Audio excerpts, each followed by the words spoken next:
Hello friends, welcome to my channel everyday vibes. कैसे हैं आप सब? जैसे कि वीडियो के टाइटल से आपको पता लग गया होगा कि आज हम जिंदगी के सिखाए गए लेसन्स के बारे में बात करेंगे जो एक्सपीरियंसेस से ही आते हैं, पर उन्हें हम टाइम रहते समझ जाएं तो आगे का रास्ता उतना आसान हो जाता है। तो चलिए बिना किसी देरी के शुरू करते हैं।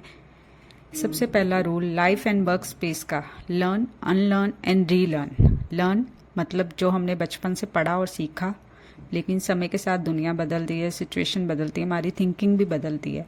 यहीं से शुरू होता है अनलर्न प्रोसेस। इसका मतलब ये नहीं कि जो सीखा वो गलत था, बल्कि उन आदतों, धारणाओं एंड सोच को बदलना जो हमारी सक्सेस में बाधा बन रहे हैं।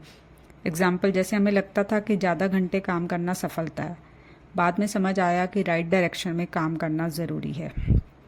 कभी हम हर किसी को खुश करने की कोशिश करते हैं, फिर सीखते हैं कि बाउंड्रीज बनाना भी ज़रूरी है अपनी मेंटल पीस के लिए। कभी फेलियर्स को एंड समझते हैं, फिर सीखते हैं कि फेलियर्स का मतलब उस काम को छोड़ना नहीं, बल्कि अपने काम करने का तरीका बदलना है। जितना ज़रूरी सीखना है, उतना ज़रूरी टाइम आने पर पुरानी सोच को छोड़कर दोबारा सीखना भी है। लर्न आपको शुरुआत देता है, अनलर्न आपको फ्री करता है और रीलर्न आपको आगे बढ़ाता है। दूसरा रूल है पेरेटो प्रिंसिपल। इसे 80-20 रूल भी कहते हैं। पेरेटो इस किताब के लेखक का नाम है, 80-20 उसकी बुक है। शॉर्ट में कहे तो कम एफर्ट्स में बड़े रिजल्ट्स लाना। आपकी 20% आदतें आपकी 80% लाइफ तय करती हैं।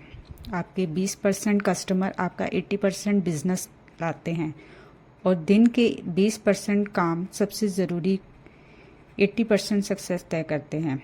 इसलिए बड़े रिजल्ट्स के लिए अपने टाइम एंड एनर्जी को सही जगह पर चैनल करें।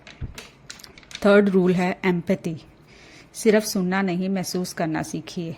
आपने कहावत सुनी होगी, put your self in someone shoes first, मतलब अपने आप को उस इंसान की जगह पर रख कर देखो। सीधी सी बात है, दूसरों को जज करने से पहले उनकी बात समझने की कोशिश करो।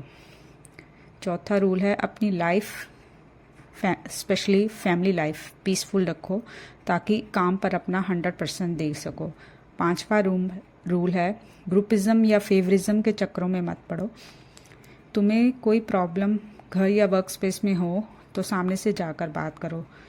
बस बात करने का तरीका सही रखो ताकि लोग आपकी बात सुने। किसी की बातों में आकर जल्दी रिएक्ट मत करो। 6th रूल है डिसीजन मेकिंग एबिलिटी बढ़ाओ। मैंने देखा कि कई लोग अक्सर डिसीज़न नहीं लेते कि उन पर कोई जिम्मेदारी ना आ जाए या उनको ये ना कहे कि तुमने गलत डिसीज़न लिया है। बट ट्रस्ट में, छोटे छोटे डिसीज़न खुद लेना सीखो। बाद में तुम बड़े बड़े डिसीज़न लोगे तो तुम्हें जिम्मेदारी का एहसास होगा। बट हाँ, डिसीज़न लेते समय अकाउंटेबल होना ज़रूरी है। 7th रूल है कंसिस्टेंसी, मतलब लगातार काम करते रहना ज़रूरी है, तभी आपको राइट टाइम पर राइट अपॉर्चुनिटी मिलेगी। एकदम से मैजिक कुछ भी नहीं होगा। तो आज के इस टॉपिक को सम अप करते हुए यही कहूँगी कि ज़िंदगी की सबसे बड़ी डिग्री एक्सपीरियंस है, उसकी सबसे महंगी फ़ीस टाइम है। इसलिए जहाँ पॉसिबल हो दूसरों के एक्सपीरियंसेस से सीखो। जाने से पहले कुछ भी अच्छा लगा हो तो मेरे चैनल को लाइक, शेयर एंड सब्सक्राइब ज़रूर करके जाइएगा। मिलती हूँ आपसे नेक्स्ट ब्लॉग में। Till then, bye bye and take care. Enjoy my blog.